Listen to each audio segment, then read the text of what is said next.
Thank you for having me, and thank you to the folks at EDR Lab for putting together this wonderful event and what a wonderful Vraiment cette opportunity opportunité fabuleuse pour moi de venir de Seattle, dans l'État de Washington, d'être ici à Bordeaux. C'est la première fois que je viens ici. C'est une ville magnifique. Et je vais parler de la mobilité, mais tout d'abord, je voudrais commencer avec une petite introduction pour me présenter aussi mon entreprise, de vous donner quelques éléments de contexte par rapport à ma présentation d'aujourd'hui. J'ai une petite entreprise à Seattle qui s'appelle Blue Fire Productions. Nous sommes consultants. Généralement, nous fournissons des services à l'industrie des logiciels liés aux multimédia, des produits de médias numériques. Il y a environ 10 ans, nous avons commencé à travailler exclusivement sur les e-books, les livres électroniques, et nous avons travaillé sur le fait d'aider des entreprises, des organisations, de déployer cette utilisation de l'e-book, des plateformes e-book. Nous travaillons avec plus d'une centaine d'organisations dans 34 pays, ici en France également. Et pour déployer ces applications, des applications de lecture mobile, des logiciels, des technologies de distribution. Et nous sommes également membres de la fondation Iridium et nous sommes impliqués, nous travaillons également avec IDPF W3C et ayant travaillé avec le projet Iridium maintenant depuis à peu près 3 ans, nous étions membres fondateurs de l'organisation avec l'IDPF et quelques autres et nous contribuons très activement depuis 3 ans. Et je suis également membre du conseil d'administration de la fondation Iridium. Et à propos de Iridium, j'ai une annonce, une information à vous donner, c'est qu'après 3 ans de travail, nous nous préparons actuellement le mois prochain à sortir notre première application commerciale sur la base Iridium. Ça s'appelle Cloud Shelf Reader. Ça va sortir le mois prochain sur l'App Store iOS. Donc, ça sera une application que vous pouvez voir ici à l'écran et ça supporte Iridium SDK. Donc, nous avons pu avoir un support très robuste avec vidéo, audio, audio synchronisé, overlay, donc interactivité. Et toutes les choses magnifiques, y compris l'accessibilité concernant IPAB 3. Donc nous sommes vraiment très contents. Ça va arriver très vite. Et certains d'entre vous ont des applications, des versions bêta privées. Pour votre information, on a sorti une nouvelle version ce matin. Donc si vous n'avez pas encore regardé, il y a une nouvelle version disponible pour vous. Ça va sortir dans le mois qui vient. Et je vais juste vous faire une petite démonstration très rapide avant de passer à ce que je voulais vous dire, juste pour avoir un sens de ce que Iridium peut faire dans une application mobile. Et si ça vous intéresse, si vous voulez développer des applications basées sur Iridium, moi je serais vraiment très heureux de vous en parler davantage, qu'on se retrouve à un moment donné au cours des journées à venir, parler avec vous de nos expériences avec l'utilisation de Iridium. Donc, comme exemple de Iridium SDK, voici un EPUB à configuration fixe. Donc, vous allez pouvoir l'entendre. Elle se fait des amis partout où elle va. Donc, on peut surligner. Une des choses qui me plaisent vraiment concernant cette application, c'est ce qu'on fait tout. En utilisant Iridium, on a des capacités de rendre le contenu avec Iridium, avec le Iridium SDK.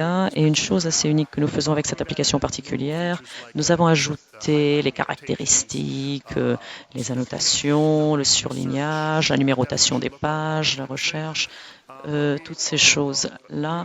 Mais une des choses sur lesquelles nous travaillons, c'est une caractéristique qui s'appelle Notebook, qui prend toutes les annotations de tous les livres, mais ça au même endroit.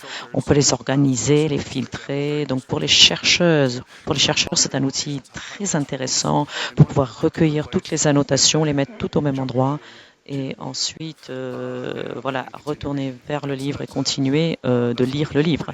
Donc ça, c'est quelque chose vraiment qui m'intéresse énormément. Je suis très content. Donc, nous allons commencer ensuite à regarder, écoute, je vais vous dire ce que je voulais vous dire aujourd'hui, qui est surtout la mobilité. Donc, je vais juste ouvrir ma présentation. Et donc, mobilité et les e-books, c'est vraiment quelque chose de clé, c'est très important parce qu'en fin de compte, on consomme tellement sur l'ensemble de nos devices.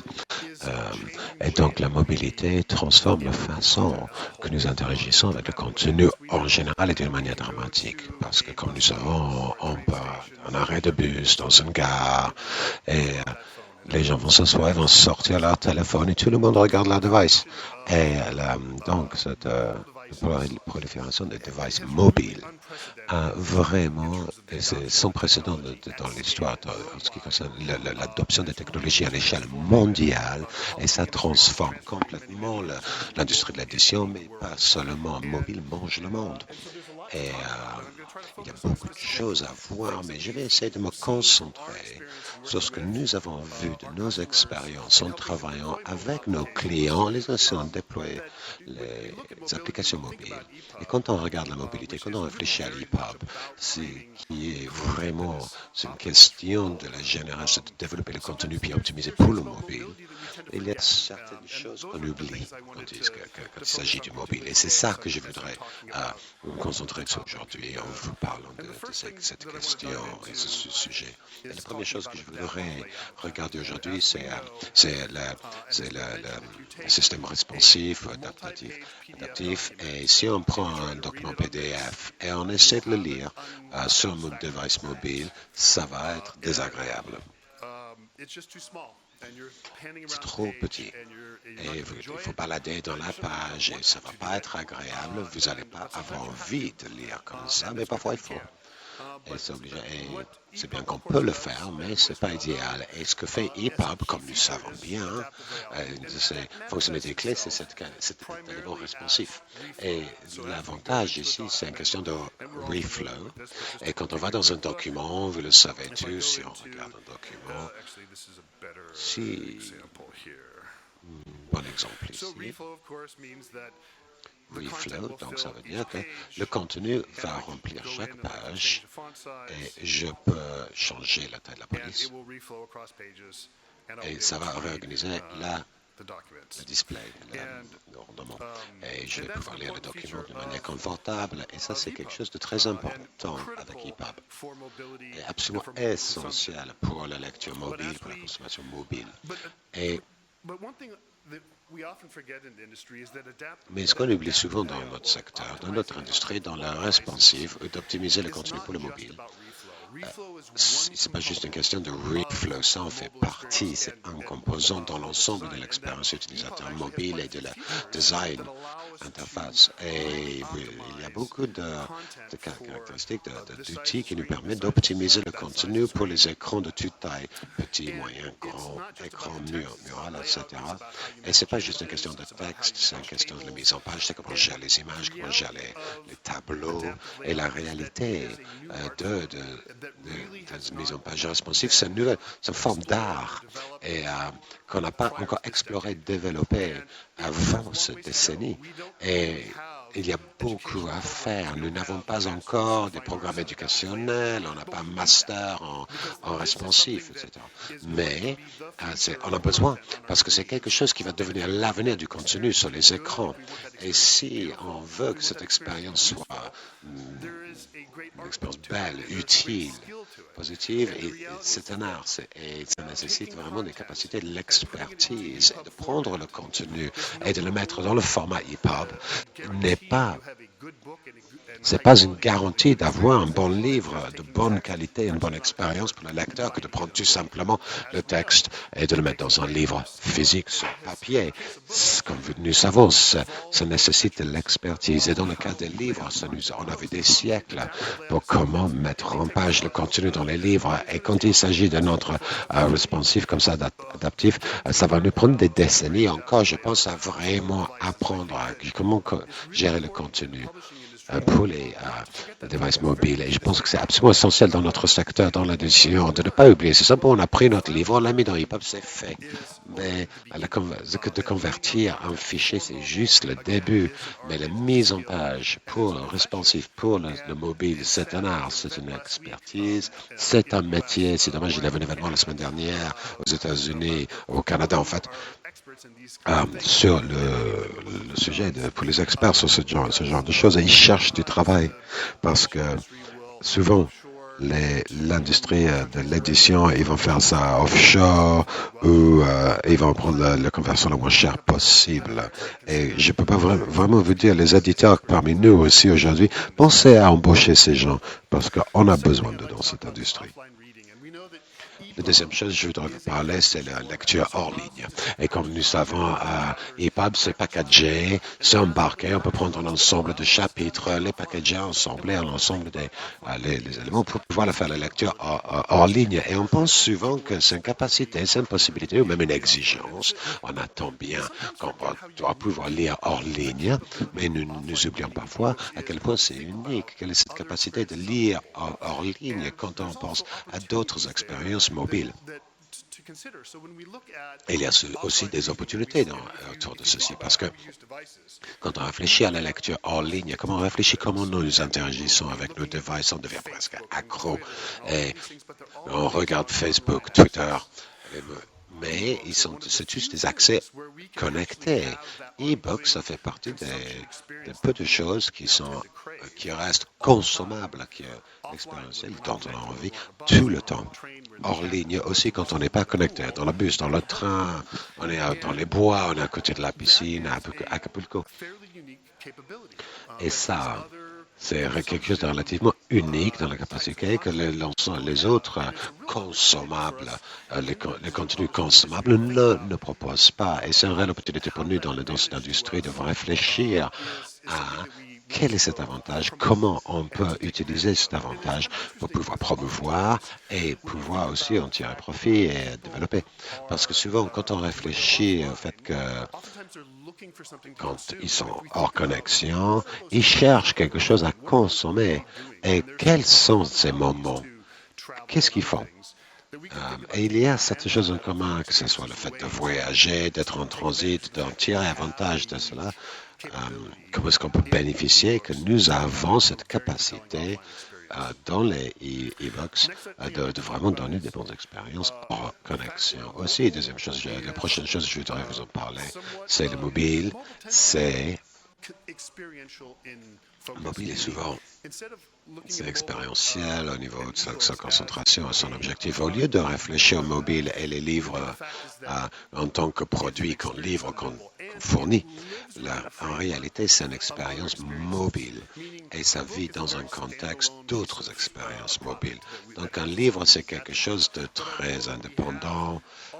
Il a ses propres attributs, ses propres caractéristiques, mais dans le mobile, on a beaucoup d'expériences, que ce soit des jeux, réseaux sociaux, et nous avons des attentes qui se développent autour de cela.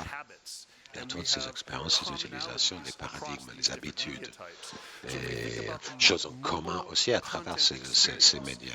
Et donc, quand on réfléchit de l'expérience du contenu mobile, ça peut vraiment influer, ça peut informer ce qu'on veut faire, ce qu'on peut faire avec notre contenu sur les devices mobiles, parce que ce n'est pas juste une question de donner un livre dans un monde hermétique. On est au sein d'un écosystème. On vit dans un écosystème qui a ses propres attentes, ses propres habitudes, ses propres activités à travers plusieurs formes de contenu. Et donc, il faut qu'on réfléchisse à comment on fournit un contenu qui en tire un bénéfice, les avantages de cette expérience. Et donc, dans le monde mobile, nous, en tant que consommateurs, ne nous interagissons pas tant que ça avec les fichiers, c'est plutôt les données, les métadonnées. C'est évident d'un point de vue, mais en même temps, c'est important pour notre industrie des e-books pour réfléchir à ça. Parce que, par exemple, quand on accède à un film, la musique, un livre, un magazine, En tant que consommateur, nous voyons quasiment jamais le fichier propre. Nous ne voyons pas les extensions, on ne sait même pas quel format c'est. Combien d'utilisateurs des livres numériques ont entendu parler des EPUB? Beaucoup ne l'ont jamais entendu parler. Et donc, c'est très important de savoir que ce que nous livrons, ce que nous fournissons à nos clients, ce n'est pas un fichier, c'est son état, mais eux, ils ne le voient pas comme ça. Eux, ils le voient comme une expérience à laquelle ils accèdent à travers les interfaces de métadonnées. Et donc, les métadonnées, c'est très important, mais la façon que nous fournissons ces contenus doit prendre en compte cette réalité. Et je vous en parle de ceci parce que quand on travaille avec les revendeurs, les librairies, les éditeurs, et ce qu'on voit souvent avec les éditeurs, c'est cette envie et cette tendance à vouloir faire un produit et le livrer en tant que fichier. Parce que c'est simple. Et de créer cette solution totale de présenter le contenu comme metadata. Le métadonnées, c'est une approche écosystème qui n'est pas facile à faire. Et donc, on a tendance à dire, mais voilà le fichier. Mais en fait, en réalité, ça ne marche pas comme ça. Les consommateurs n'interagissent pas avec le contenu de cette façon. Et donc, c'est probablement pas la bonne façon s'y prendre. Et donc, ça nous ramène à cette idée que l'expérience mobile avec ce contenu et les choses avec lesquelles on interagisse, c'est pas exclusivement, mais pas toujours à travers, mais quasiment toujours à travers les apps. Et même quand vous avez du contenu connecté, ce n'est pas sur un navigateur. Et les statistiques montrent aujourd'hui que la majorité des fois que les gens connectent avec Internet, c'est pas à travers un navigateur, en fait. C'est en quelque sorte, mais c'est les technologies de navigateur qui sont embarquées dans nos applications, que ce soit dans Facebook, dans Twitter, dans Kindle, dans les applications de lecture, etc. Et donc, quand on réfléchit à ça, quand on pense que c'est livré au sein d'un app, il faut qu'on réfléchisse. Donc, il y a deux choses. Une partie, ce composant expérientiel, c'est autour de nos attentes des apps, mais il y a aussi une autre partie, et c'est que nous créons un produit qui vit dans un environnement. Et cet environnement a plusieurs couches, plusieurs niveaux. Il y a le niveau de device, il y a un système d'exploitation, il y a une couche app. Et le contenu qui est livré sur ces devices mobiles, c'est un contenu qui apporte avec lui des attentes et qui vit à côté et avec d'autres contenus. Et n'a pas ce côté individuel. Dans le livre, si on va développer les contenus qui vont être consommés dans un environnement dans lequel il va être consommé, on doit réfléchir aux apps.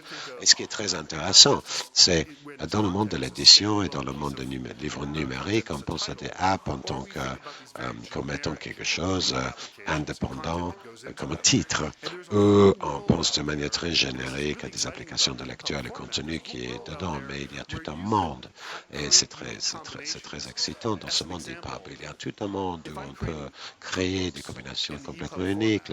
Par exemple, si je crée des recettes de cuisine dans le format EPUB, oui, je peux les lire dans un lecteur EPUB traditionnel, mais est-ce que je peux avoir une app qui va rendre cette expérience des recettes de cuisine et de l'utilisation, est-ce que je pourrais l'améliorer, la rendre plus intéressante, plus interactive, etc., qui est plus une expérience concurrentielle, compétitive, même avec les voyages, etc., etc. Donc, je pense qu'en tant qu'industrie de l'édition, parce que les éditeurs, ils ont vu les chaînes de distribution, les voies de distribution, c'est eux qui contrôlent les apps. Je vais voir ce contenu avec l'utilisateur final, je vais le faire à travers un tierce. Mais quand les éditeurs veulent faire le contenu en app, ils vont dire, je vais faire une app, et c'est un titre. Et il y a tout un monde entre où on peut avoir les apps. Et c'est ça qui m'intéresse beaucoup. Et pour Radium, pourquoi je pense que c'est si intéressant? Parce que ça va fournir le cadre, les technologies, les outils qui vont permettre à beaucoup de monde à produire des applications de lecture qui vont être génériques ou qui vont être extrêmement ciblées pour certains types de contenus, pour les cas de figure, les utilisations particulières. Et c'est la capacité de Radium de fournir les outils. Nous, on travaille depuis 3 ans, on travaille sur Radium et 1 an et demi sur notre application là, que nous regardons ici. Ça coûte cher, ça coûte temps, et il faut qu'on réduise ce temps de développement. Il faut que ça soit plus facile pour les gens à innover et pour faire des choses très intéressantes et vraiment libérer le potentiel qui est fourni par les devices mobiles dans un monde où presque tout le monde va avoir un device mobile avec eux à tout moment.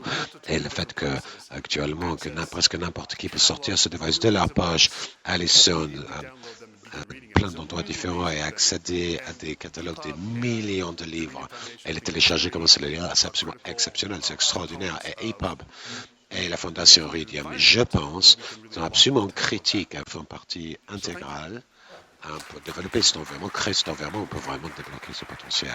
Donc, merci beaucoup.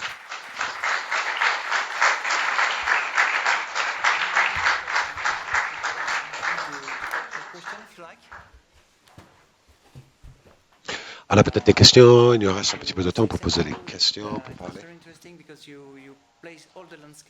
Moi, je voudrais vous remercier très intéressant parce que vous nous avez vraiment présenté le paysage, l'environnement par rapport à la question de responsive, en l'utilisant partout pour l'ensemble des formats, l'expérience multimédia, l'expérience hors connexion, la corrélation, la connexion entre hors ligne, connecté, déconnecté, et pour augmenter, améliorer ces expériences. Et donc, je pense que ce genre de format et ce genre d'application mobile peut être vraiment développer l'utilisation et l'adoption de ces nouvelles expériences. Donc, est-ce qu'il y a quelqu'un dans la salle qui souhaite poser une question avant qu'on continue un peu au prochain sujet? Question? Une petite question, oui. Vous avez dit?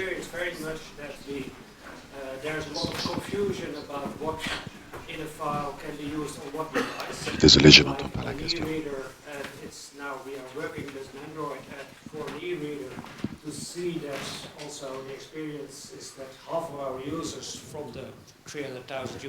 Oh, sorry, 300,000 users we have is still using an e-ink reader, and to get the right experience for those users is also needed that you have in the metadata what kind of experience you can expect, what can work and what cannot work. Is there already being worked on the metadata user-friendly way for explaining the end user the differences, what you...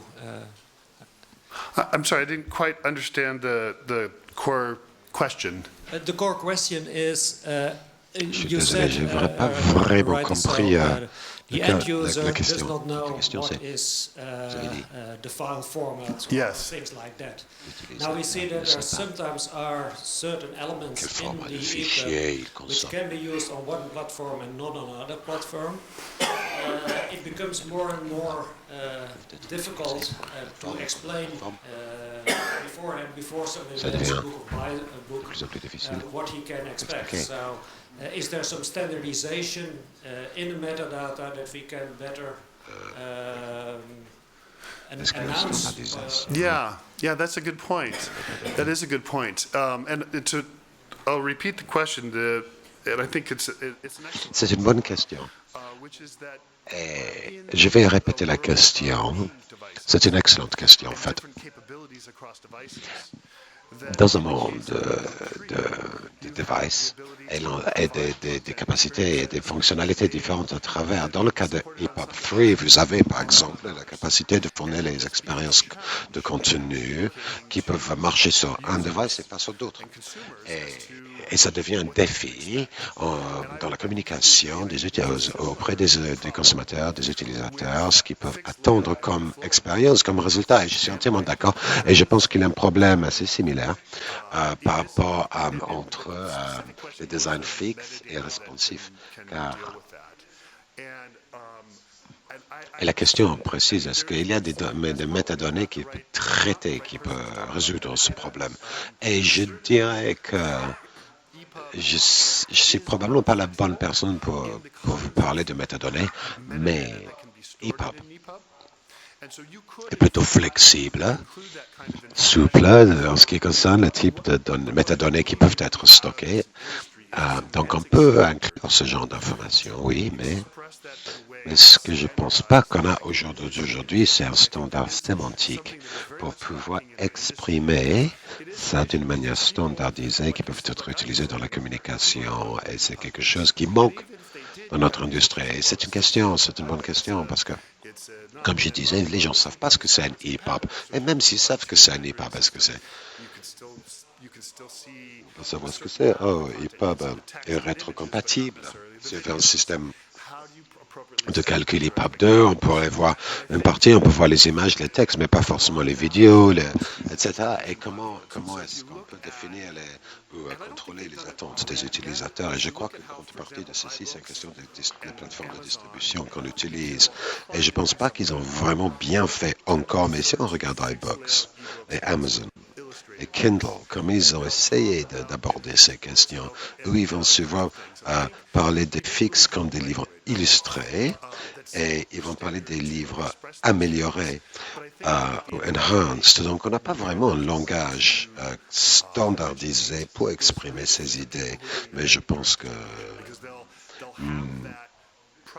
ça va venir les gens qui font la distribution directe auprès des consommateurs, parce qu'ils vont avoir ce problème, ils vont avoir ce challenge. Ils vont être obligés de développer, de créer un langage pour exprimer la différence. On va différentes façons de le faire.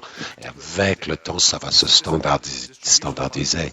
Mais c'est une très bonne question, très bonne conversation à avoir, et notamment en ce qui concerne la métadonnée. On le voit beaucoup sur les plateformes de distribution, et on le voit aussi